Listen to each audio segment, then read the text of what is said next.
Okay, we've had the van about a week now, and I put some walls in it, some insulation. I know I use fiberglass insulation. Some people say don't use that, but I'm not going to worry about that. We're not going to live in it full time like some people, so we can let it dry out. We have taped around the floor, kind of the floor plan. We're kind of working on that. This is going to be something I think you want to stick around and see when we build it. It's called a step tansu, and we lived in Japan for many years, and it's going to be a Japanese element there. It's going to have multiple uses, storage, steps. You'll like it when you see it.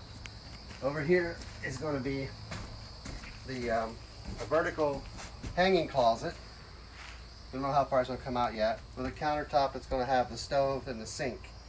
And the stove, you'll like the way we're going to do that. And the sink, I think you'll like the way we're going to do that. We're going to have a Max Air fan up here, and that's our roosters in the background.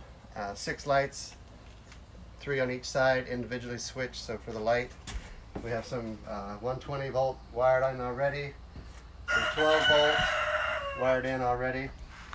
I heard a recommendation to just put these kind of cigarette lighter plugs in, because as technology changes, you can just plug just about anything into it and go with that. And there'll also be a receptacle that's accessible right inside the door here.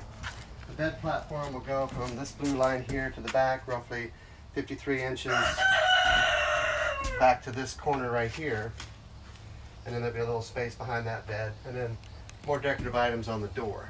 So stand by for all of that. Also, I have an interesting air conditioning option that my rooster's chiming in, that I think you're going to like.